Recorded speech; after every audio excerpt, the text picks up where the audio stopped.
This is it, people. This is what you've been waiting for. This is Everyday Celebrity Podcast.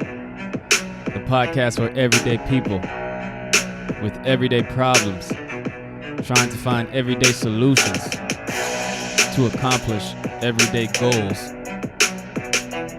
Let's start the show.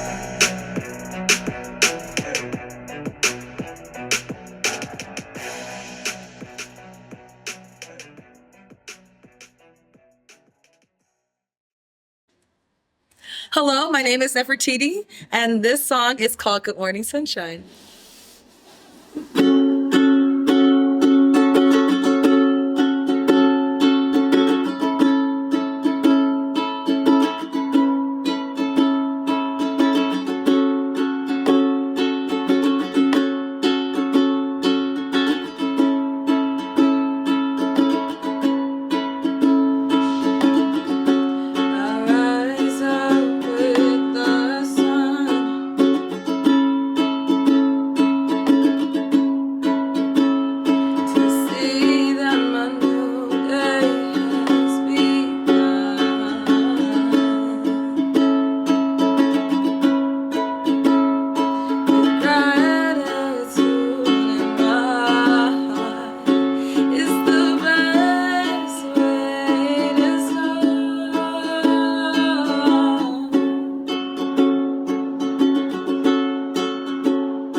Do the best that you can do and show your light. Ooh,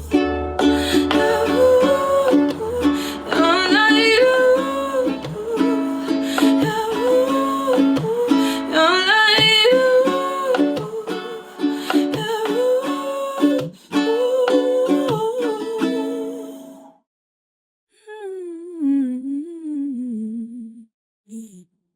You, welcome to another episode of Everyday Celebrity Podcast, number one podcast in Oakland, number one podcast in the Bay Area. And today I am graced with a beautiful, very beautiful woman. Very talented woman. She's a model. She's a songstress, a writer. And we're going to figure out what else is she. But she is very, very, very talented. Welcome, Neferttiti. Hello. To the show. How is your night going? It's going good. It's a beautiful day. Mm-hmm. What did you do? Today, I did a lot of meditation. And planning for the rest of my week or next week. Yeah, I have some work stuff going on. Mm-hmm. Planning for some events that are coming up. And yeah, that was pretty much my day. And then I got glammed up because I was going to be on Everyday Celebrity. Yeah, well, I appreciate that. So are you originally from the Bay Area? Yes, I'm originally from the town, from Oakland. You already know, from the Yay. Oh my God. You know us Bay Areans. We gotta show up, show out. Born and raised? Born and raised, baby. I'm from the Bay. It's not that exciting. Yay area. You already know what time it is. We be hypey every time. What? How was growing up in Oakland for you? Oakland has changed a lot. Well, first of all, how old? Never mind. How old am I? Yes. 28. Mm-hmm. Okay, growing up in Oakland. So Grew up in Oakland. And then we moved to Antioch for a little bit too, our family did. Mm. So I was in Antioch for a little bit too, which is small town. Do you have a big family? Back to Oakland. I am. I'm 1 in 7. Where are you in the line? The oldest. Yes. What's the brothers, sisters? What? I have 2 sisters, 4 brothers, and most of them are a lot younger than me. I have a brother, he's a year and a half younger, and then it drops down, 13-year gap. All the same parents? No, not the same parents, but yes, because I grew up as that person as my father. He's my father. And how many of y'all got the same mom and dad? Just the 2 of us, okay. The oldest ones. Uh-huh. Then my mom got married when we were younger and started having kids later. Yeah. She was with her high school sweetheart when she had me and my brother. Then they split, and then she got married later on. Was your biological family, is he present? My biological dad, he is he's present, yes. Was he present when you were growing up? No, he wasn't. Okay. I would talk to him seldomly, and I used to talk to him a lot when I was younger, but as I got older, we kind of parted ways. We kind of communication was always an issue. Mm-hmm. He'd always get different phone numbers, and it was hard to keep in contact with him. A little bit closer. So it's sounding like to me he wasn't.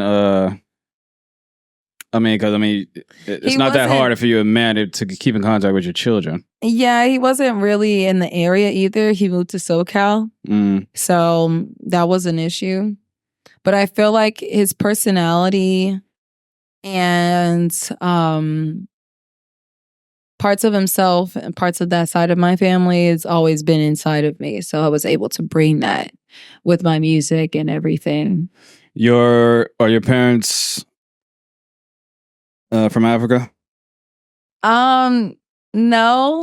I mean, we're black, Uh, but our history has been here for so you never long. did your like DNA, your genealogy, or whatever the fuck? We did, but even when we did my brother just recently got the results from the DNA test, and everything is like under Found out 20%. you was Irish and Well, I knew that already. you got a little Yeah. Irish in you? Yeah, I'm Creole. damn. I'm Louisiana That sucks. Creole. Okay. So I already knew that my family was from some type of island Mhm. as far as like, going back. And I knew that my family had other parts in there too, because I have my grandfather's mixed, my grandma's mixed. So yeah, my grandfather has a German Irish name, and my grandmother has an Irish, very Scottish traditional last name. So I already knew that about my family. But recently I've learned more about what parts of Africa I could be from by looking at the DNA test and a family last name. I was able to see that my family's from the Caribbean islands. Okay. Yeah, I always knew that. Yeah. You don't seem. I mean, you seem like your family's from somewhere, but not the States. I think that even though my family has been in America for super long, Like Colombia or some shit. That's the vibes I get from. I feel as if my family is from an island. I don't know if that makes sense, but like in my heart, I feel an island. Just like I feel connected to an island, and especially with our abilities and things that we're able to do. They're more synonymous with people that are from islands, like having certain dreams and Have you been to the islands? understandings. Not yet, but I was able to sum down the Deadman side of my family and to like, okay, it's clearly Caribbean. Yeah. And because my family's from Louisiana and Texas, then I know that like a lot of Caribbean people came there. So I know that there's that part of my history, and I'm sure when I go to the specific island, I'll feel something really there. Because that's just how things work. You can just feel it. If you didn't know, you know, because your ancestors were there. So I'm excited to learn about that. So growing up in a household with 7 siblings, how was that? Were you guys close? It's loud. It's loud. Everybody's yelling. Can't hear, like they're so loud. And it doesn't matter how big the house grew. Like my dad kept upgrading and getting bigger houses. Doesn't matter how big they get, there's still somebody in every single room. Because there's enough people to be in every room. Tell me someone you guys were close. Mm-hmm. Okay. Even with the age really gaps? Mm-hmm. Okay. Yeah. I was the mama sibling. So, of course, I'm close with my siblings. They call me all the time. Even the babies. Yesterday, the babies were calling me. And they're really young. So, yeah. You got nieces and nephews? I do. I have one niece. Her name is Melody. Very music family. 7 people, only one has children? Right now, because it's such a big age gap. So my littlest brother, the baby, is 4. Yeah. So. Oh, damn. Yeah, he's very young. And very So your cute. parents are still. No, my mom did still not. getting it in. Nah, she wasn't trying to do that. She wasn't trying to do that. That was a mistake. It was, yeah. Well, not a mistake, but it wasn't planned. It was a surprise. Okay. Like a surprise party. Damn. But he came out looking like a little black Gerber baby. How did you feel when your mother said, "I'm old as fuck, but I'm about to have another kid"? I looked at her and I saw I'm old as fuck. I'm about to have another kid. And I couldn't give her no crap because I see now, I'm like, I wouldn't want to, but yeah, good for her. And he looks like me, so I can rock around and he looks like my kid. Yeah. You don't have children? No, nuh-uh. My siblings were like my kids. Not right now. Not from You're 28. where What do I you mean am not right now. I know. You got 2 more years left. I know, but just see from my mom, I got lots of time because if I'm judging with my mom, I get plenty of time to still have kids. Why don't you want kids now? Because I raised my siblings and I kind of feel like I needed a break versus like where people have like that break in between and then they have that feeling and yearning for kids. But if I did have kids later on, I really would like to adopt adults. Well, not adults necessarily, but they're technically adults and they're still in a part of the foster Hell care, no. you know. I like the I would idea. never do that. You know why? Because what's the point? You're basically just all that you're doing, you're just basically giving a teenager a place to stay for a couple of years. But you know what? They spend so long waiting for a family, waiting for somebody to say that they want them, that I want to give them that feeling. It's going to be too late, though. It's not going to be too late because they still think they have a chance even at 17. They still think they have a chance. And the sad part is, even though they have like a sliver of a chance, they still do.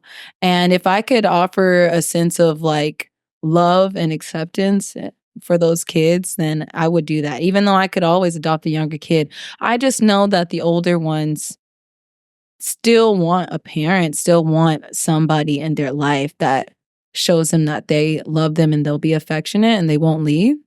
And I just have that ability to be able to do that. Do you have a fear of... Yeah, I mean, you're 28. Do you have a fear of next thing you know, 10 years go by, now you're 38, you still don't have a child. The next thing you know, 5 years go by and you're in your 40s. Do you have a fear of getting older and realizing like, damn, I wasted my 20s and I don't have children. I don't have a family. Not on children. I have my family. I don't feel like I'm without that or lacking my family because I have people that care about me, and that's blood, and not people that are not blood. And I'm surrounded in love. And I don't think that I would ever regret being full of that. Also, I got the experience of raising kids because of my siblings. So I don't really feel like I missed out on that. Yeah, when babysitting your brothers is not raising kids. Because you can easily be like, "Hey, mom, I'm leaving," and then your mom. As I got older, I was able to do that, but when I was younger, I wasn't able to go anywhere. I was only taking care of my siblings. I was homeschooled in high school. That's really when my mom started having kids, and I was at home taking care of my mom's kids. So you don't believe in the when men say, I mean, well, not just all men, but when black men say the black woman is here to procreate, you don't subscribe to that theory. I don't believe that anybody is just here just to procreate, because some people can't. So that just shows you that it's not necessarily it's not necessarily a concrete thing to say. I'm not opposed to it, but I haven't met nobody that's been the candidate to make me tear it up. It's your lucky night. You know what I'm saying? And create a child and bring another person into this world and be able to care for them the way that I would be okay with. Yeah. So I would not regret that. I would only regret having a child with someone who does not care, who hasn't cared, and doesn't value my child. And then I'm struggling with the child. And yes, that I value. Choose wisely. Right. You have to choose wisely. And if I don't. A lot of women don't. They ignore the signs. Next thing you know. Right. Single mother. Right. Or they're a single mother in their marriage. Because that happens too. Because if you marry the person and of course you don't believe in divorce, but that person is not supplying you with the love and care that you need, then you're still single within your marriage. Yeah. And I don't want that either. And I don't want a kid of mine to have that experience either. If let's say you are with a partner and you want to adopt and he doesn't, would you take his feelings into consideration?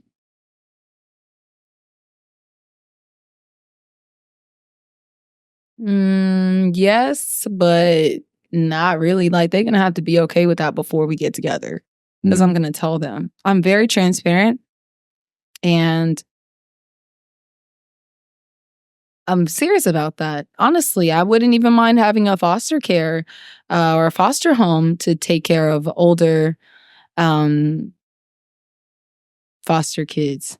I just know that when I was in middle school, as they were aging out, that was the one thing that they were the most devastated about, is that nobody showed them that they were worth it to them. And I just know that I have enough love to give them. What type of girl were you, and what high school did you go to? Let me start. I was homeschooled in high school. Oh, homeschooled all through high school? Yes. Why was that? So you can take care of your siblings? I mean, that's what it felt like at the time. That's fucked up. Your parents homeschooled you so you can take care of those kids. It felt like that, but my parents decided that it was the best choice for me in their experience with public schools, even private schools. They've tried to put me in different schools. I was literally trading out and like changing out schools every year until I was homeschooled in high school. That was the longest that I stayed in one school at a time. Were you getting in trouble or something? No, What? my mom just didn't like the school system. Okay. She just didn't like it. And so I kept changing it The out. Oakland school system. Oakland school system. Then we moved to Antioch. She didn't like that either. And that was towards the end. I was in 8th grade when we moved to Antioch. Yeah. So was your mother an educator? My mom is an educator. She Currently. has a music school, yes. Okay. Virtuous Voices. Virtuous Voice Academy, that she teaches music and she teaches voice. So basically, like teaches people how to sing and shit? Yes, teach people how to sing and teaching people how to read music and music theory. Yeah. Okay. Yeah. So when you were homeschooled, did you enjoy being homeschooled? Or did you feel left out from experiencing what teenagers should experience? I felt left out because my parents were just starting out homeschooling and they didn't know enough about the homeschool community because it's actually really big. They learned about that later on as I got older and I was already out of high school. But as I got older, they figured things out. I was able to join Bible quizzing, which is like competition on the Bible, and it's a national competition. So I had a community of people that I could hang out with every weekend. I was a part of a Bible study that was mostly homeschool kids, a large homeschool community. So later on, she was starting to pick up on like different communities that we could join. So your parents were religious? Yes. We're Christians. Wow. Yeah. Homeschooled and you were religious. Homeschooled Christians. And that's the main That's undercover reason. Freak shit. That's the main reason why they decided to homeschool us, because they wanted to be our teachers. Yeah. And they felt as though the public school system was lazy and it was just an easy way out for parents. Also, they felt like it was not biblical and they wanted to follow the most biblical path as they could. And they felt as though that was the best path. Were all your siblings homeschooled? The younger ones, they're kind of lucky because they don't know how it feels to go to public school or private school or charter school like I did. So they are able to embrace the homeschool community fully. And also my mom is just well equipped. They go to a different program every day, like 5 days a week. They're going to different homeschool programs. So they still get that socialization and they don't miss any opportunities. For me, I really wanted to go to prom. And that was the only thing that was really important to me about high school. But I think there was pros and cons. The pro was that I wasn't around kids that bullied me, because I was definitely bullied. But the con was that I was alone a lot. But then, another pro is that I was able to learn how to learn for myself. And how to teach myself information that I wanted to know without waiting for somebody else to give it to me. Yeah, that's good. I mean, a wise man once said, "Don't trust anyone's information but your own." But why were you bullied? To be honest, and I don't want to sound like conceited or nothing, but I was bullied because I was beautiful and I stood out. And I was very confident in who I was, no matter what phase of my life that I was in. And people can sense that, and they will do anything to try to see that be different. Yeah. But no matter what, they were not able to do that. And even when I did have certain things where I was battling with my mental health because of it, God brought me out of it. And it wasn't something that they saw, it was what God saw. And God was able to keep me above water when I dealt with a lot of rumors and a lot of just mean, spiteful kids. Yeah. They definitely called me ugly. Desperate because I didn't want a boyfriend. And they made fun of me for being dark skinned, and my mom is very beautiful, so they used to always say I was adopted because my mom was beautiful and I wasn't to them. But I don't believe that they ever really saw me that way. I feel as though my presence was a threat to who they were, and instead of embracing that, the fact that I'm beautiful and I'm around them and I'm kind to them, they felt as though I shouldn't be that way, because a lot of people that are beautiful are very snobby, feel like they're better than other people. And I'm not the type of person. I've always included people and forgiven people, even when they were bullying me. I was the type of kid that I just forgave them and just said, no, that's not true, and just kept moving. And it helped me to be able to embrace the new kids that would come into school.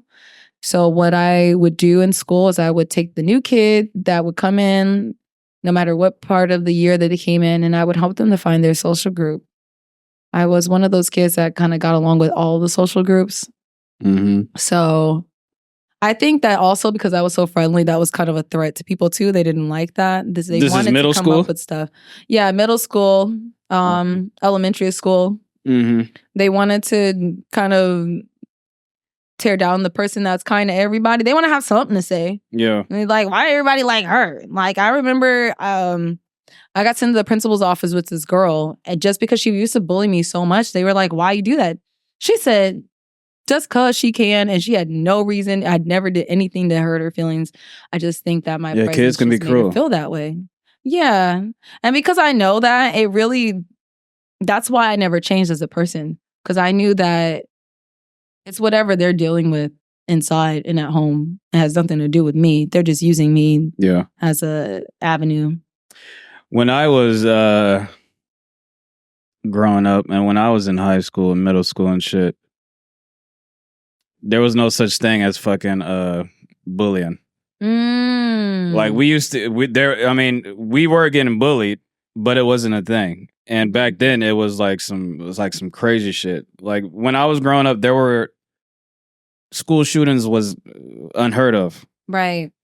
And we went through worse shit than like kids are going through now. Like getting beat up, put in trash cans. I mean, I never got put in a trash can because I'm me. But I mean, Right. I used to get teased all the time for being dark skinned, having an African name. But all it did was make me good at like talking shit. Like people would talk shit to me, and you had to hold your own, like to talk shit back. And I went through that all through middle school, all through high school. but people stop fucking with me because like it teaches you to be stronger. It teaches you like people like try to crack jokes on you, teaches you how to crack jokes back and shit like that. But nowadays, kids are like, oh, you get teased and then, oh, I'm fucking depressed. Like kids weren't walking around saying they're depressed when I was fucking in high school. There wasn't a kid walking into a school shooting shit up.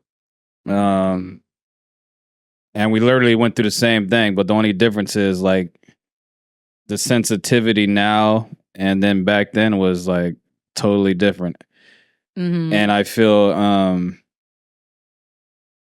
don't know, I feel like social media like is a big component to that. Like girls go on social media, they see the baddest girls they'll ever see on social media. Right. And then they're feeling all depressed and shit. Back in my days, none of this social media shit existed. Right.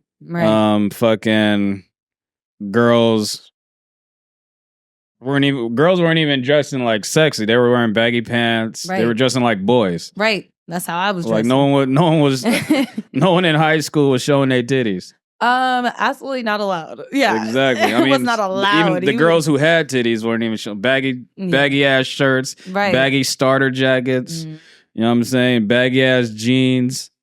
So yeah, I think it's weird. Like dark skinned kids back then, dark skin was bad. Now, fast forward to the future, everyone loves dark chocolate skin. Trying to tan and get injections. Like so, I mean, it's crazy. The difference between my generation and like young kids now. Yeah, I feel like cyberbullying is a totally different psychological battlefield. And because of that, kids go through a lot more than we do on a like more intense psychological level. Before, we were able to just say these are kids, and even though they were bullying us, we were able to just keep it to kids.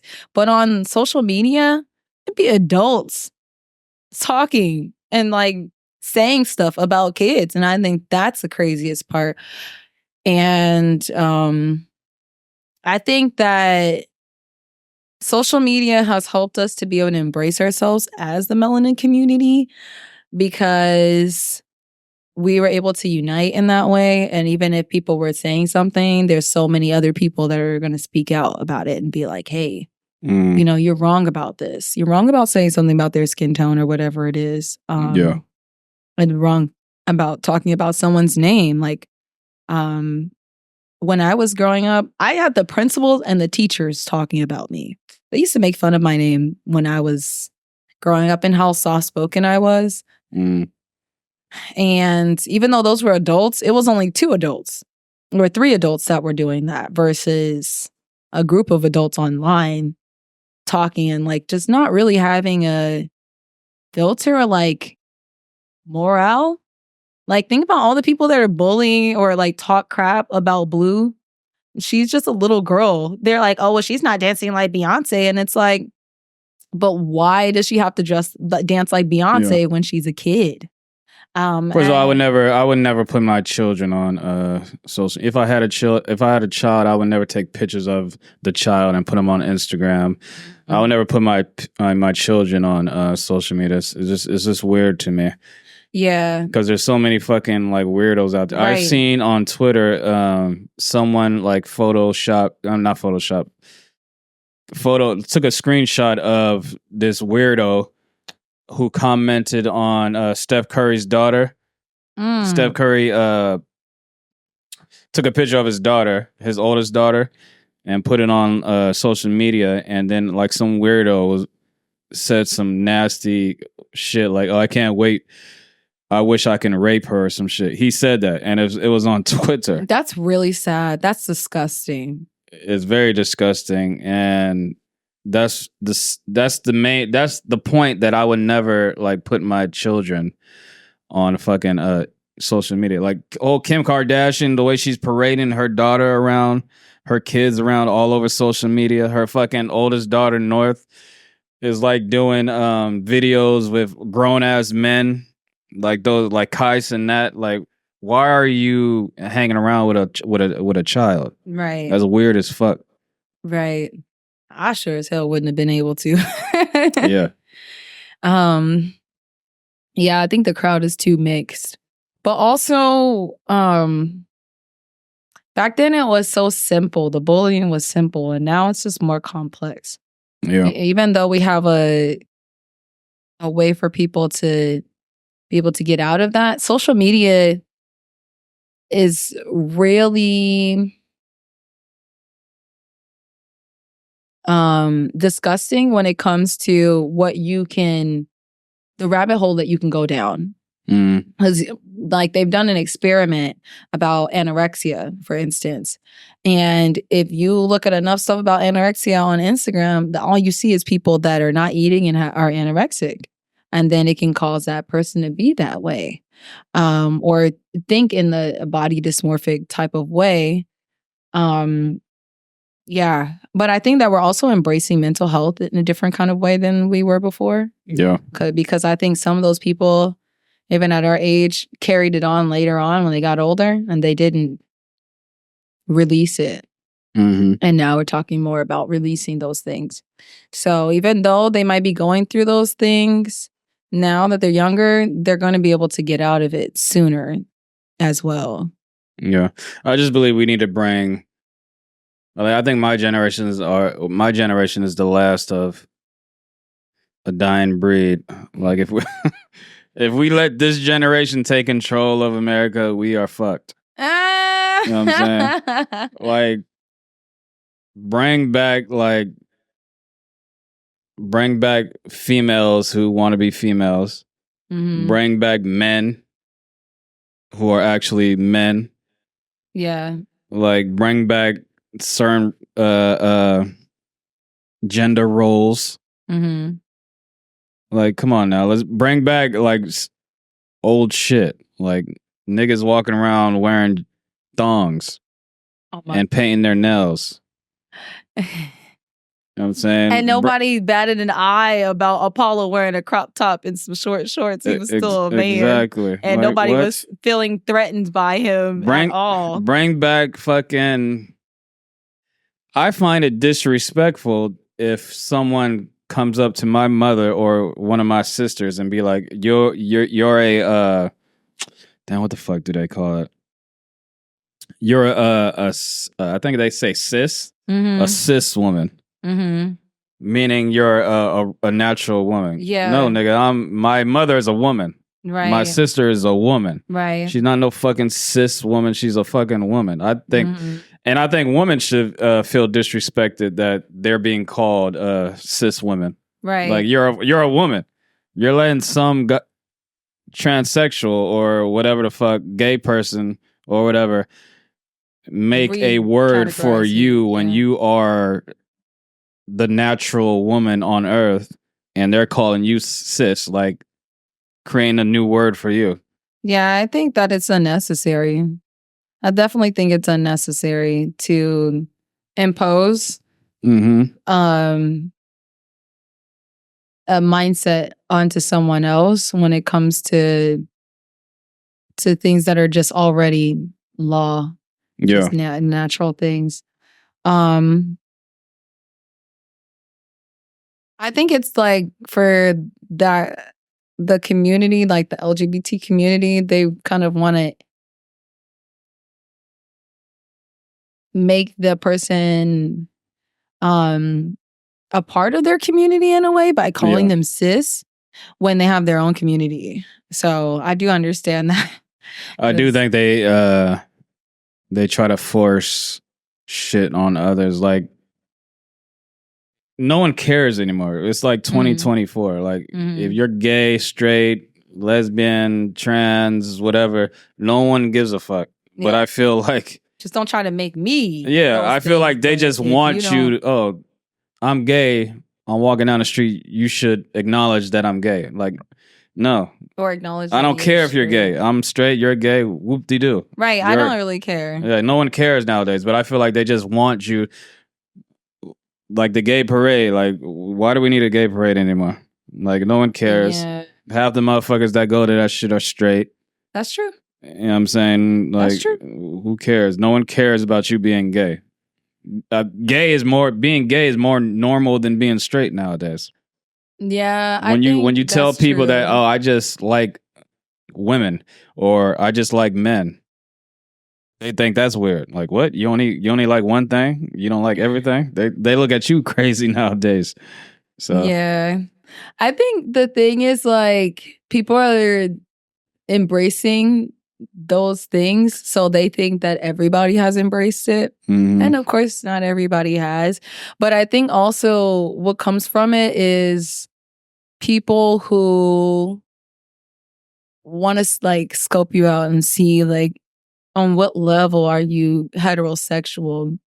Like, are you heterosexual in a way to where you want me to be like that? Or are you just like that by yourself? Yeah. And I think that I agree with Dubai, for instance, where they'll be like, I mean, there's gay people everywhere, but we don't talk about who we're having sex with. So we don't have a parade. And that's the only reason. Mhm. And I understood that. I was like, you know what? Respect. I can respect that. I can respect not having a parade, you know, just because they're like, we don't do PDA. We don't do public display of affection. So that's just a whole lot of just showing who you're sleeping with. And they're Yeah. like, oh, we don't really want to know that who you're sleeping with. We really don't care. So I can definitely see that. And I went to Pride for the first time this year, and it was cool. Interesting. It was very okay. Are you bi? It was very okay. Are you bi? Am I bi? Yes. No. I'm Why'd pan. you have to think about that? I'm pan. What is that? Pansexual is a person that dates a person Who's based like on their who personality. could look at a dog or a cat and be attracted? No, it's so you date the person based on the personality and not sexual attraction. That's what it means. Have you dated a woman before? I have. I did not know this was gonna be part of it. Oh my god! You know what? Okay. Church girl. I did. Yeah, Religious you know what? girl. Bible. Very religious, but who turned you out? oh, it was this. You know what? I mean, you did it. What are you ashamed? What are you ashamed of? No. I just think that phrase is funny. Who turned you out? So Well, somebody turned you out. Someone was your first experience. Yes, it was recent. That's why I'm saying that, because it was only like. Was it after the Pride Parade? No, the Pride Parade did not. I am not okay with the way that even goes. I do not think that everybody should just be able to take their kids around there because there are grown men with nothing on, and I just think that that's just not okay. And that's as somebody who is okay with that. Like, I have one of my aunts, she's trans. Yeah, I don't want to hear about that. I want to hear about your experience with this woman. You said you were trying to teach her. You're trying to detour from the my experience with the woman. You said it was recently? Yeah, it was recent. What is recent? Months, weeks, what? A few weeks ago. Yeah. So you had your first experience with a woman a few weeks ago. Yeah, it was really recent. And so why do you say you dated a woman if it was just a few weeks ago? Was it like a one-time thing, or it was kind of a very short 1 week thing. 1 week thing? Yeah, the person was just very toxic, and I ended it because I refuse to be in anything that's drama filled, and I don't care. So explain this to me. You went 28 years just experiencing men. Why randomly a few weeks ago did you have sex with this girl? What did you do? Oh my god, this is going PG-13.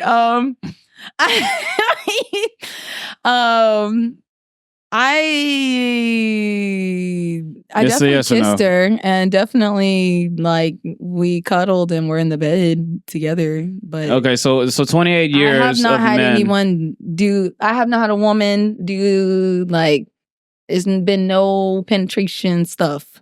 I mean, well, women can't penetrate each other with your fingers.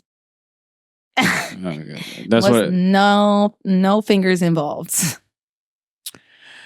This is what I don't understand. God. This is why I don't understand when it comes to that. So I always say, and I might get fucked up about this. People might feel mad about this, but I feel women I define sex as penetration. Mm-hmm. And I don't feel women can have sex with each other. Now you can kiss, foreplay, eat each other out and shit like that, right? But you're not having sex. But women would be like, yes, we've had sex. Mm-hmm. I mean, and I'll be like, well, what do you mean? Define it. And she'll be, oh, we ate each other out, we fingered each other, and all this other shit. And then on the flip side, I would say, well, if I did that to you, would you consider it sex? And she'll be like, no. So you're saying if I ate you out and I fingered you, why wouldn't you say that me and you had sex? She basically did the same fucking thing, and then they're like, they're not stuttering and shit. I mean, no strap. Okay, so with a strap, would you consider that to be? No, because if if me and you went home and we laid in the bed, and then you pulled out a dildo and gave it to me, and then I used the dildo on you, would you go home and would your friend be like, girl, what did you do? What would you say? Oh, this guy fucked sex. me. You will say that me and you had sex, even though I just used a toy on you. I would. No, you wouldn't. You're just saying that for the argument. No, because I consider a dildo to be different. Because honestly, to be honest, some people. Well, I ain't trying to talk about people's size, but some people, they need the assistance. So then they would have to. Oh my God, I'm so shy about this conversation. I did not think this was going to come out. So. This guy here, everyday celebrity. We'll change it. We'll change it after we're done talking about this. Okay. So, I mean, what made you, I'm just curious that you went your whole lifetime. That's like a guy saying, that's like a 45-year-old man saying, oh, I'm 45. And I always been with women, but randomly, I want to be with the same. Randomly, I sucked the dick last night. I've actually heard enough of those kind of stories. But for me, it was just kind of like I've always had those feelings. I just never embraced it. And I really liked the idea of like how Muslims will have like 2 wives. And I like the idea of being having another wife. So that's really where the idea came from. Mm-hmm. Because that's the wrong people to combine gay shit and. I mean, if they have 2 wives, Muslims don't play that gay shit, and I know they don't. But at the same time, it's still romantic, and you can still be like have romance there without it being like getting in the bed with the person. Mm-hmm. And I kind of. You're talking about a man with 2 wives. Yeah, I am. But in those situations, the wives, they don't. They're not messing with each other. They're not. They don't kiss each other. They don't have sex with each other. They're just they're 2 women with 2 different responsibilities in the relationship. Yeah. So there's nothing sexual between really them. Kind and really, I don't know. I feel like. Trust me, I know the Muslim shit. I know these. I do, but I'm talking about women, and I feel like women can see that someone else is really beautiful, and they want to be really kind, and like I wouldn't say, maybe you wouldn't label it romantic, but loving that person in a way that their husbands can't, they can do those kind of things. So it kind of started out that way because I dated a guy that was like in that kind of dynamic. So that's where it started out. I started out there. That's why I'm saying it. Not that I was with someone that was Muslim, but it was kind of like that dynamic where you met a guy and he had a girl and tried to bring you in. Yes. Okay. And then you and the girl hit it off. No. We didn't hit it off, but because of my emotions, like towards that person, like as far as like care, like I really cared about her feelings some ways more than he did in the ways. Mm-hmm. So you were in a throuple. Yeah, I wasn't a throuple. I wasn't a throuple with someone that could afford to be in one and take care of both of us fully. And I was taken care of, and my heart was taken care of. And the reason why I decided that it wasn't for me, it's because I didn't like the drama that comes with thruples. I just don't like anything in any relationship that involves drama at all. Being a throuple, I would assume everything is like upfront and like honest. So what was the drama? And that's what I liked about it, because sometimes you can get in a relationship with someone and it's just you and them, but it's not like transparent. You know? Uh-huh. But what was the drama though? You know, he wanted to fuck with you more than she did. Someone was getting more attention than the other. I think that sometimes it was that one of us was getting more attention than the other, but then it was also like when you bring children, when you involve children, it changes the dynamic. Yeah, they had children together.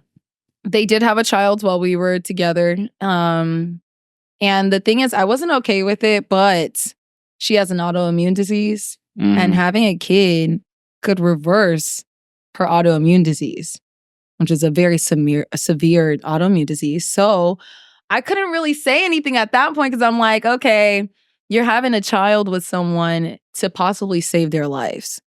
So I understand, but because that person didn't fully embrace the throuple part, and there was like some jealousy on their end, I did not feel like I was comfortable with not being fully accepted by the other person. And even with the woman that I wound up dating, I still wanted that dynamic where we had a man and it was like the two of us, and we just be very clear about what we're okay with and what we're not okay with. Were all three of you guys having sex at the same time together? No, just romantic. I never had sex with that guy.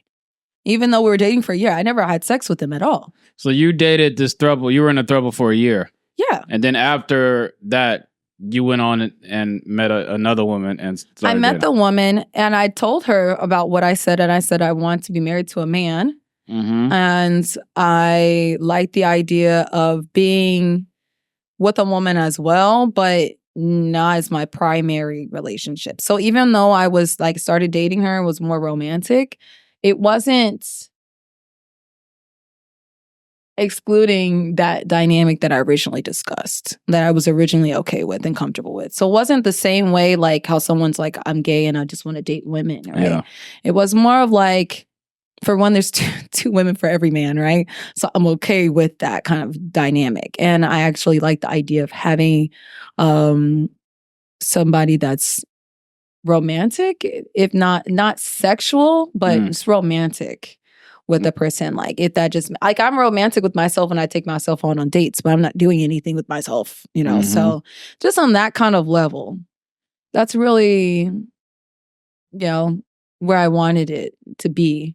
It wasn't like I was just like full on lesbian. No. When you were growing up, you say you were homeschooled. When did you, because a lot of women, they grow into their sexuality, not in high school, but like in college, like the whole term slutty college years, right? Ooh. And I'm not, but I mean, that's a term. I know. It's just they just say that because in college, that's when a lot of people experience, like, they find out what they like, what they don't like, and shit like that, because they're like fucking around with different types of people and shit like that. Yeah. You get all that shit out during your slutty college years, right? So when you become an adult, you know what the fuck you want, and then you strive toward that. And then, but a lot of men, they go through that like in high school. Well, a lot of men that can, right? Because a lot of high school dudes can't, but the people who can, they usually go through it during their high school time, right? When did you go through that phase? Is recent. So recently, yeah, because as an adult, like I was not allowed to really be out of the house. I moved out of the house, and even when I moved out, my family was like, "You ran away," and I was like, "I can't run away as a full-grown adult." Like, I'm not running away. I moved out. It was like you still there. They still see it as ran away. And then later on, we were able to just be like, okay, this is the dynamic. I live in my own house. But I think that's why right now it's the phase that I'm in now than before. I mean, you didn't have like urges to like sneak out, date guys and shit like that? No. Way too. My mom's gonna catch me, or my mom's gonna say this. And even when I was an adult and I was going out to bars, my mom would have dreams of where I went out.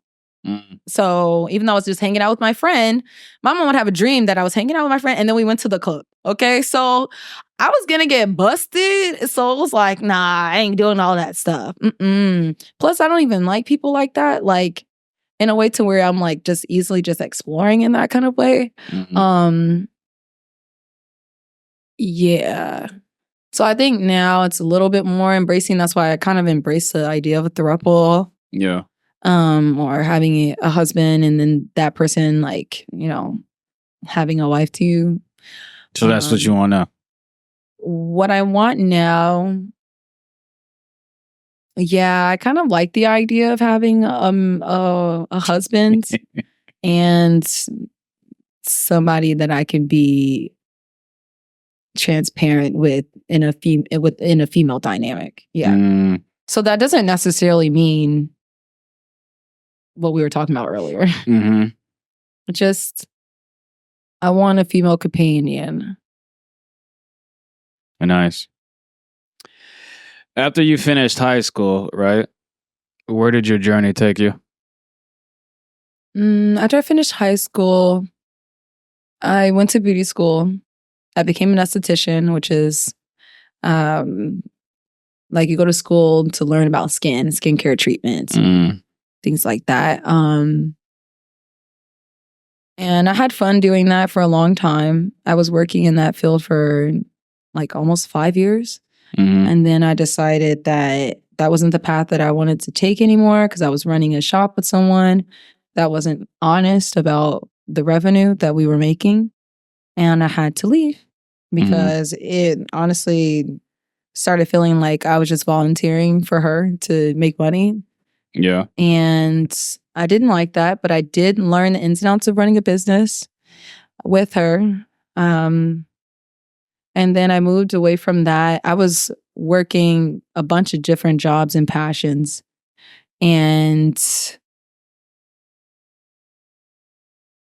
after I was working the makeup job and the skincare job, I moved to doing modeling by itself and doing music and working at the group home. I worked at a nursing home for special needs adults like pretty much all my life that my grandmother owns. And I loved that job until recently. I quit because it was just too much of a commute and I just got burnt out. I just got burnt out and said, I can't do this right now. Well, let's stop there and talk about the music. Now, you play. That's a ukulele, correct? Okay. When did you start playing that? At 16. 16? Yeah. So you say your mom is a musical educator. I'm assuming she's the one who got you into music. My whole family does music. I'm a third generation musician, third generation performer. My grandfather is a Bay Area blues legend. And what's his name? His name is Willie G. And he has music. He has global hits. He toured with the Commodores. He's got a special with KQED. He has he had his own radio station and he's done a lot in the industry. So I grew up around musicians like my grandfather and my mother. And then I got some music stuff from my dad, even though he wasn't really around. I still got that part of him too, because my dad was signed to Digital Underground. Oh, really? Yes. So he was a rapper or something? Yes. And he like dance and hyping the crowd and doing backflips and grabbing people off stage and then getting hoisted up 10 feet in the air and throwing them up in the air and catching them. Yes. Nice. That's what my dad was doing. He was going on tour with Shock G and Tupac and everybody, you know. And Now he runs the Bay Area Maverick movement, which is a really big car movement. And if you're into old school cars, you know my dad. And I got that part of my dad, like his charisma and like the natural musician part from my both parents. My mom, she is classically trained, and I was able to go through the training with her. Her trainer was from Juilliard, so my trainer was from Juilliard. So I was trained very traditionally. When my father was into music as well. Oh, cool. I don't know like to like the extreme extent, but I mean when I was growing up, he had like pianos, guitars, and everything, and he used to force me to like perform in front of his friends, right? You know, dads. Yeah, so it made me despise. Me and my dad had a bad relationship, but it made me despise like music. The nigga put me into like guitar lessons and shit. But I say that to say this: when he was doing it, I rebelled because I didn't like him. Right. And when you grow up, you realize, oh, I kind of regret it now, because if I would have took it seriously, I probably would be the shit at playing guitar like right now. And the guitar is like one of the instruments that I wish I knew how to play, right? Mm-hmm. So my question to you is, when you were growing up, do you feel, because you love music now, but do you feel like it was forced on you and then you just grew to love it, or you always been a music person? I've been singing since before I could talk, and I was singing Celine Dion and Whitney Houston. I couldn't even say words, but I knew how to sing. And I was singing big songs. I've been singing ballads since I was a kid. I grew up backstage. I grew up on stage. I just wanted to be with my mom, and I wanted to be with my family. And I loved going to award ceremonies, and I loved dressing up for award ceremonies and seeing my grandparents, like seeing my grandpa get awarded for the things that he was doing, for the hard work he was putting in. But they never forced me to do music. It was always something that I liked doing, but I do understand your perspective, because my dad is one of those people, even to this day, he will call me and ask me to sing. And I'll just be like, yeah, when I was little, I remember the day he asked me to sing and swore that there was nobody else on the phone around him. And then I started singing, and after I was done, everybody started clapping. And I remember, even though most people see that as a beautiful moment, I just lost so much trust. I was like, I can't trust you. You lied to me. You told me people were here, and there's a whole bunch of people. Why is there an applause? Okay, why do I hear applause? Okay, like, what's happening? So I definitely understand your perspective. I wasn't forced up there. I just really wanted to do it because I saw my mom doing it, and I just really looked up to her. I saw my grandpa doing it, and I really looked up to him doing it, and I could sing. I was a singer. Like, I wasn't one of those kids that could sing like a little bit and they just heard potential. No, like, I was singing Celine Dion and Whitney Houston as I mean, well, when did you everyone, there's a lot of people who are great singers now, but didn't know they can, like, because everyone second guesses themselves. Like, there's people who think they can sing but really can't, and then there's people who can sing like a motherfucker but they don't think they can really sing. I wasn't one of those. You know why? So you already knew from jump that you are a great singer. I was singing stuff that people can't sing. I was singing things that people could not do that were been singing a long time ago. That's how I knew. And I don't think that you can avoid having those moments where you're like, oh man, I couldn't sing. Like, I can't sing. And I have had those moments where I'm like, oh, it's not that good. And I've had friends where they're like, you better post that video of you singing. And I'm like, you hear those times I was messing up? They're like, yeah, but you're messing up. And even when you mess up, you sound better than most singers. And I'm like, I guess you're right. And I still don't post it. So I did have that phase, but It didn't last that long because I had a really good support system with my friends that want to see me win. And because of that, I'm grateful that I'm still doing music because of that. Because I have friends that believe that I am someone and I can continue to be that person. Like, and I have a story, and my story is that you can overcome all of your adversities. It doesn't matter what people have told you. It doesn't matter what you've grown up in and the environment that you've grown up in. You can always overcome those things, and you can define what the world means to you. The world is your oyster. So you better throw that on the grill, put some mashed potatoes, add you some cheese, add your scallops, a little some little, seasoning on the top. Make it good. Don't just go regular. No, go all the way out for your dreams and your calling, because you don't have those callings for no reason. Yeah, I mean that's like shit that you read at the back of a cereal box, yes. But it all comes down to you have to have talent. So yeah, when it comes to music, you should. People want to do music, and people you have all the drive in the world and blah blah blah blah. Outwork everybody, but if you don't got you got to have talent. Yeah. When you're doing music, you do have to have talent. But maybe you're not supposed to be a singer or a rapper, but you feel called to do music. Maybe you need to be an engineer, or you need to be doing like stage engineer or something like that. You can still embrace those things. And maybe it just doesn't mean that you're going to be a singer or a DJ or something like that. But you might be able to have those opportunities to still embrace that musical side of yourself. Yeah. Well, let's talk about the progression of you as an artist. Mm-hmm.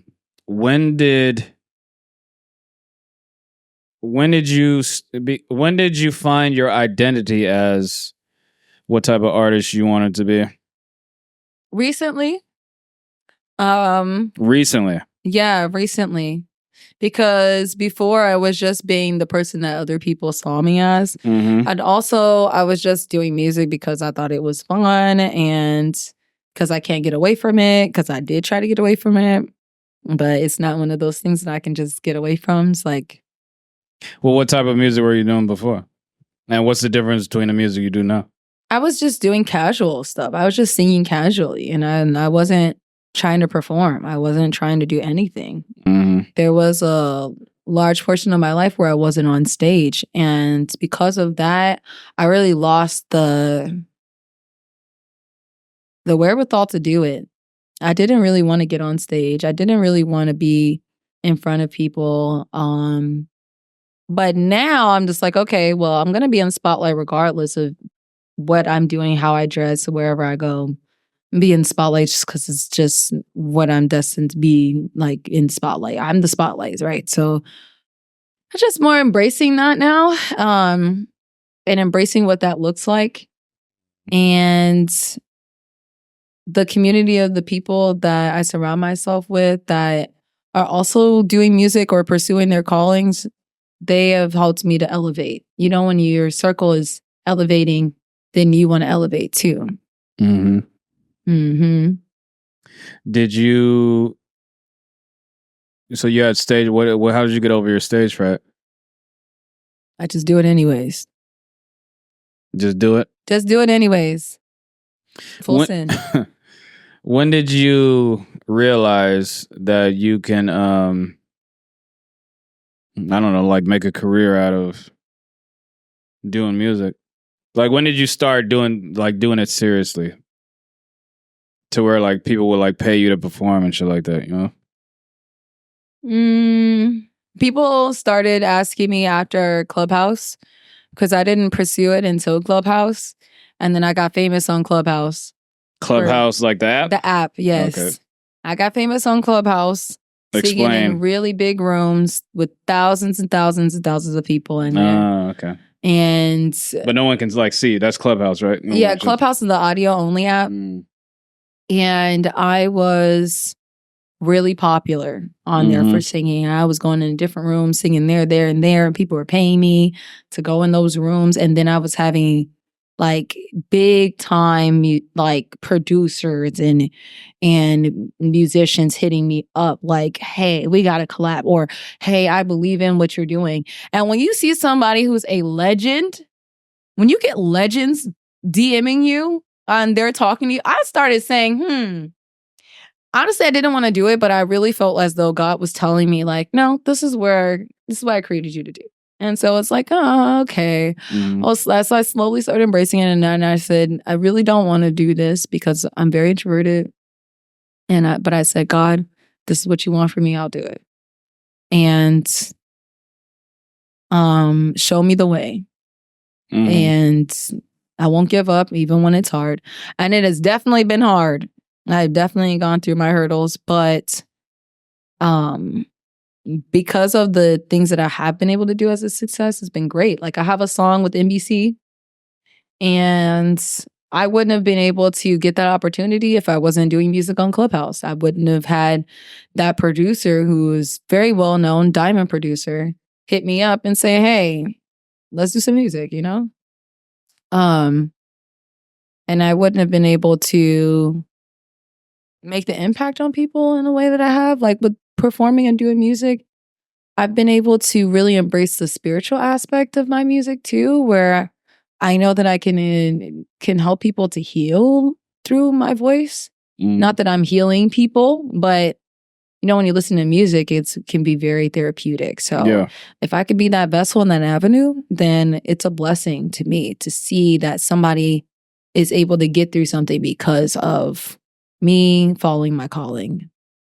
Yeah, I always say music is the most powerful thing because music is the only thing that can make you cry.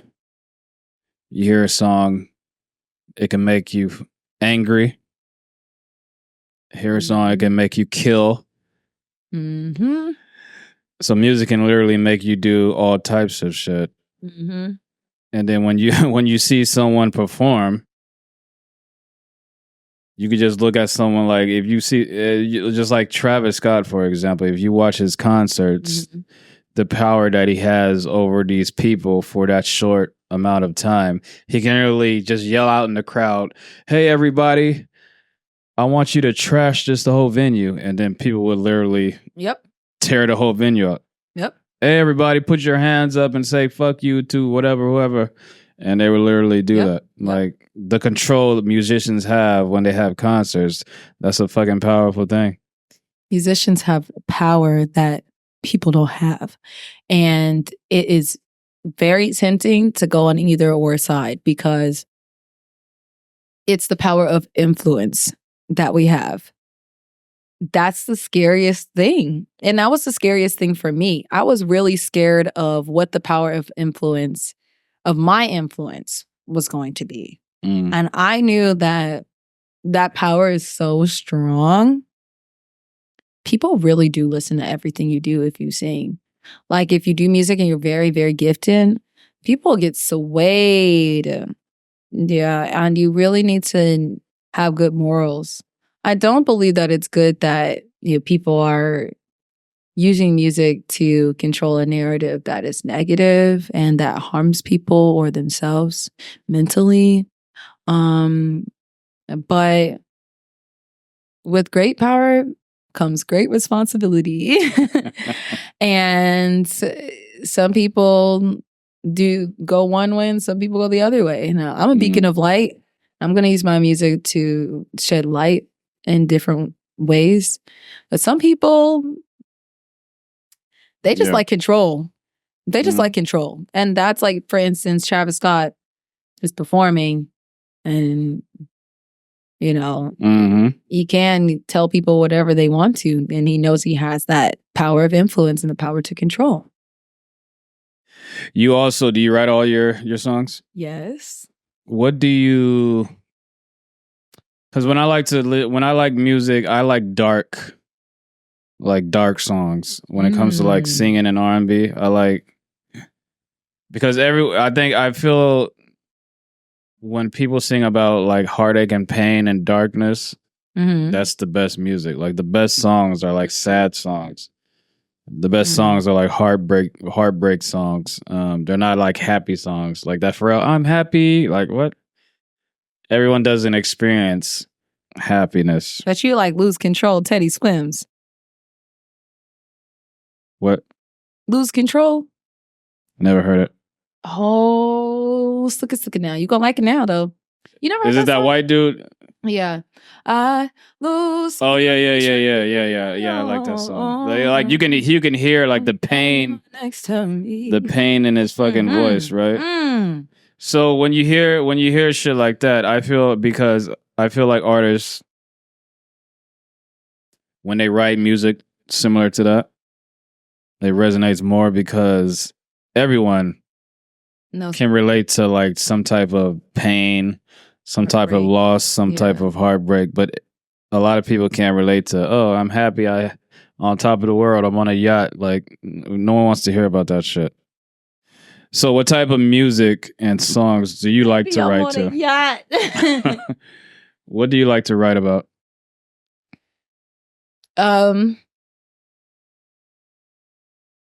So Good Morning Sunshine is a gratitude song. But it doesn't exclude that, you have these things, like you still can be grateful even in your darkest days. So I still talk about that too, because it's a factor. And even in the most grateful days, you're still going to have parts of the day where you're like, man, this sucks. Some of the days, you don't have that, but 8 times out of 10, you're going to have something come up where it's like, dang. Yeah. Like you have a real good day, you got a really good outfit on, but the outfit that you had on before you got outside, before people's company was even better, but you spilled something on it and now you had to put something else on. You're like, damn. I don't know. That's something I've done before. Quite a few times. Yeah, I'm writing music. I think the idea of embracing both things for me is what I want to do. So Utopia is coming out, which is a song that I've been working on. And it's kind of like housey, kind of Afro punk, Afro house, Afro alternative. I'm adding Afro into everything because I want it to be black everything. Like some emo shit? Alternative is just not pop, like not typical pop. It just means like Billie Eilish is alternative. She's not rock, but she's alternative because she's not standard pop. Yeah, I know I know old school alternative, like the old Alanis Morissette. Yeah, I love all that stuff though. And I feel like you can hear that in my voice. Like I have like this like very flower child side of me. But then I also have the rock star kind of part of me too. Like I can, like my face is all smiley flower child, but then my voice is giving rock star. So it's like, I think I have like a little enmeshment of the two. And that's what I've embraced about my music journey, is that I have that aspect to myself. So I love rock and roll. I love rock music. And I also love being soulful. I grew up in the church and I grew up singing gospel. So I just want to include both of those things. But I do like the idea, like I understand your mindset when it comes to sad music because it's soulful. And so like Teddy Swims, even though he's white, he's singing that song with soul. Somebody hurt him. You can hear the hurt. Well, he been around black people. You can hear the church, okay? You already know it's a gospel church. You can't deny the gospel church from that boy. He definitely went to church as a kid. Definitely grew up in the church, okay? Because you don't get that voice without going to church. Yeah. What,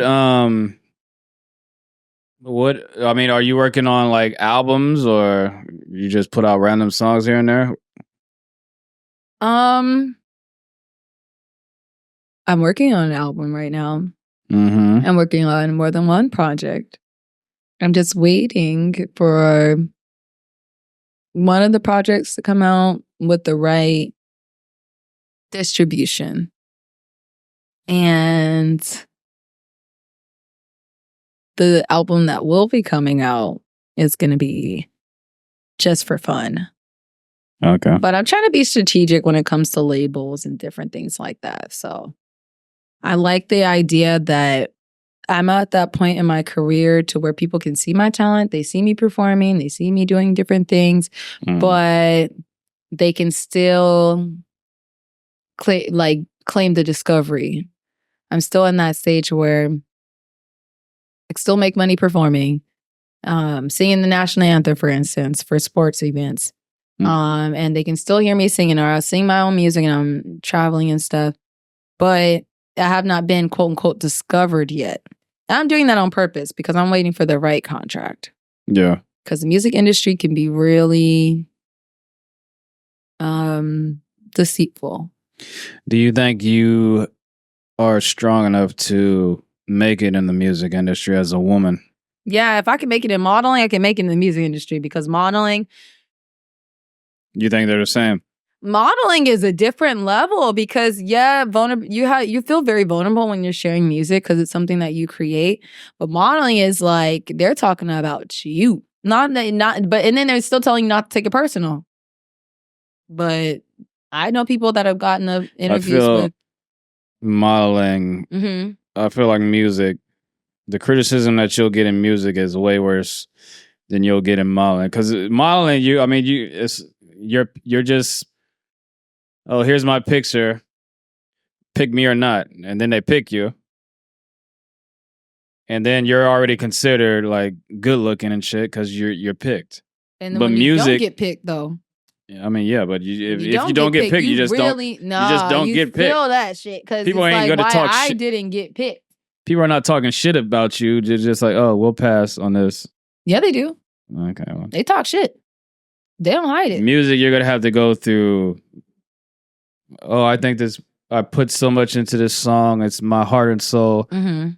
You play it, then this song is trash. Yep.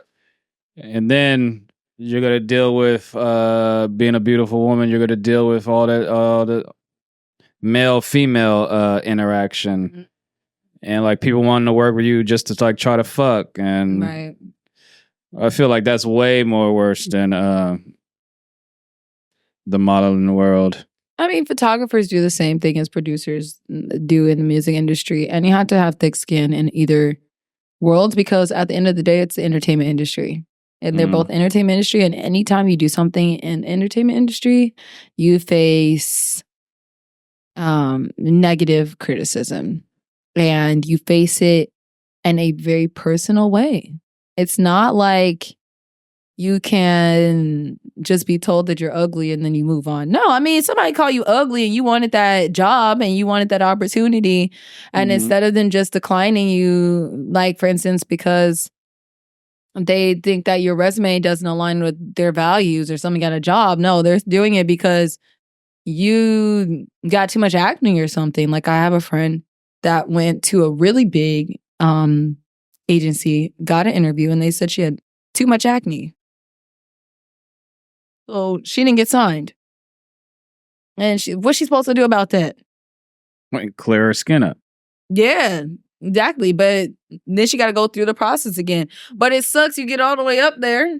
You're going to be talking to these people that are finally going to get you these big time jobs. And they're like, nope, you're too fat. And you got acne. Well, not that she was told that she was too fat, but that's the kind of things that they'll say. Like, I mean, I'm not very big. I'm not a big person, but I definitely get told I'm a plus size model. So imagine that. Yeah. And I'm not a plus size.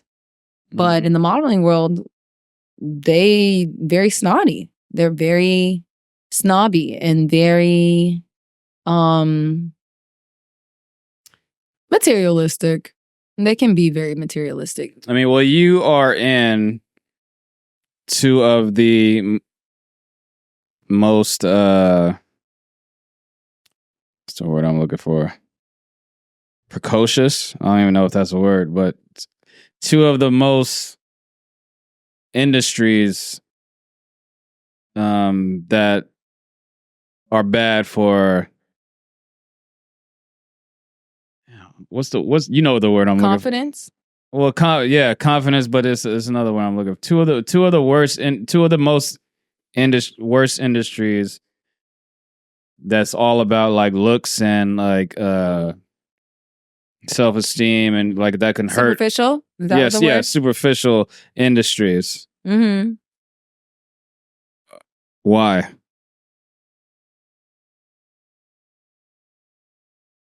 Why am I in two of the most superficial industries? Mm-hmm. Because I see it on a deeper level than just superficially. If it was just about me looking good and that was it, and not about the fact that I did not see girls that looked like me growing up. I did not see beautiful girls that had darker skin who embraced their skin in an advertisement and as vixens or whatever, right? Not that that's the choice that I'm choosing, but I didn't see that kind of stuff. You didn't see that on MTV. You didn't see a bunch of girls that were being embraced for looking like me. You saw a very cookie cutter type of woman that was seen as beautiful on commercials and different things like that. And even though we're embracing it and it's getting better and it's getting more diverse, every person counts because there is so much to combat when it comes to what American ancestors have gone through. Mm-hmm. And the American child has gone through. Like, when I think about the fact that my mom is like the first generation to not have to experience Jim Crow laws is insane to think about. Mm-hmm. It's the first generation that didn't have to didn't have to drink in a Black-only water fountain. It's very new still. It's very new that Black people are embracing who they are and saying, we are powerful in our own ways. And even though it can be very superficial, there's still depth to it when you share who you are. That's why when you watch American Idol, the people that you choose have a story and they're not just up there. So I'm more coming with a story and a message that you created for a reason. And I know you can read that on the back of a cereal box, but not until somebody tells you that. It's not till you see somebody who looks like you or has gone through the same things that you've gone through and then said that stuff that you really actually feel it. Just like if you heard somebody whose family has always had, and they've been in a generational wealth family, when they give you tips about how to be a millionaire, you're going to be like, yeah, we ain't gone through nothing. Like, your parents gave you that. But if you hear somebody like Myron Golden, who didn't have nothing and started out by selling other people's cars for them and then became a millionaire and multimillionaire, then you're able to respect his advice and what he's gone through and what he's sharing, because you know that if that person's able to do that, then you're able to do it too. When I was a kid, I really felt as though I was not beautiful. And my name means the beautiful one has arrived. I did not feel beautiful because when I looked in the mirror, I saw a dark-skinned girl with a long nose. That's how I looked at myself. I was like, man, my nose is long and my face is ugly and my skin is ugly. Why couldn't I have been born light? And I remember when I was a kid, like, because kids used to say I was desperate and I would never have a husband, or I would never have a boyfriend. Whatever. We took it that far, and I was thinking like, I'm never going to be able to have these things. But then I saw a woman when I was in school that looked like me, that was very beautiful, dark skin, chocolate, okay, beautiful. And she was picking up her kids from school. And I was like, oh, so this is a possibility. Like, this is a reality of someone that looks like me. I didn't even know until then. I didn't even know because my mom was lighter than me. And I didn't put those two together, even though she wanted to have a chocolate baby. That's what she prayed for and that's what she got. But it wasn't until I saw that lady that I realized, like, maybe I could be beautiful and I could have that lifestyle too. Yeah, I was able to feel beautiful through her, through seeing her be beautiful. And now I get to be that person for other kids. When the other kids see me that look like me, or maybe they've been bullied and they can just see that I'm just a very genuine person. When they come up to me and they say I'm beautiful, I see them seeing that in themselves. And that's why I embrace the industry, even if it is superficial, because I know that my impact is positive on people, positive on kids. What industry do you enjoy the most? Music. What industry do you think you can have a greater impact in? Music over modeling? Music. Even though modeling was the first, music is starting to I'm starting to gain some headway with that one. Like,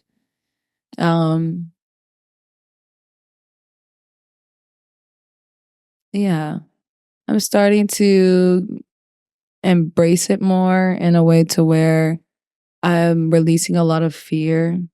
And it's beautiful. It's beautiful. I think that my music career is definitely going to propel my modeling career. So I would say music. Are you putting more into the music than modeling?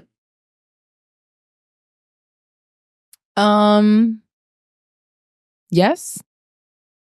I have been. Right now, I've been really focusing on being an entrepreneur and running shit. And I'm also embracing my music and modeling. And like, of course, I can get jobs doing modeling, so I'm not going to completely cancel that out. But yeah, I would say that I'm putting effort towards both, but music is definitely one of those things that I think is going to take over more than my modeling. Yeah.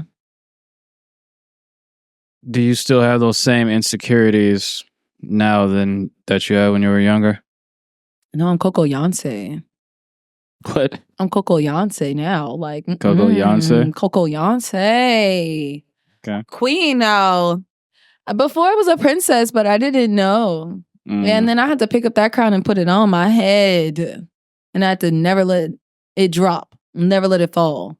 Every once in a while I had to put the shit down and be like, I need a good cry. I pick that shit back up and put that back on my head. Yeah, I don't have the same emotions like I did.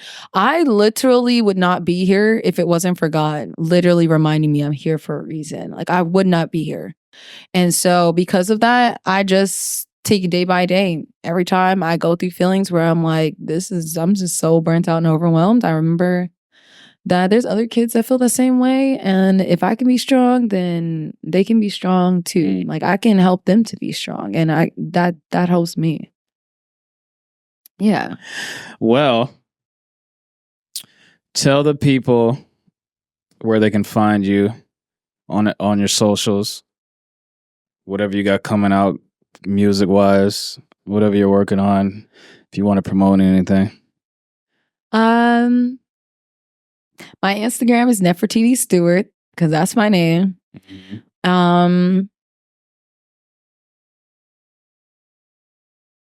You can find me on Instagram. Follow me on Instagram. I'll be having some type of project release on my Instagram, and you'll see it on other social media platforms afterwards. You'll see it on Spotify and streaming platforms. But I would say first go there. First go to Instagram. Nice. Well, I want to definitely thank you for coming on Everyday Celebrity Podcast, talking about your life. It's great getting to know you. I want to know more. I'm intrigued now. So much, right? It's deep. That was fun. Yeah, that's a different conversation. I'm ready to ask you questions. I'm ready to turn it around. I'm gonna be honest. Yeah, you don't ask me questions on this podcast. Do you have any last words? Peace, love, and chicken grease. Nice. This is Everyday Celebrity Podcast, and we are out. You.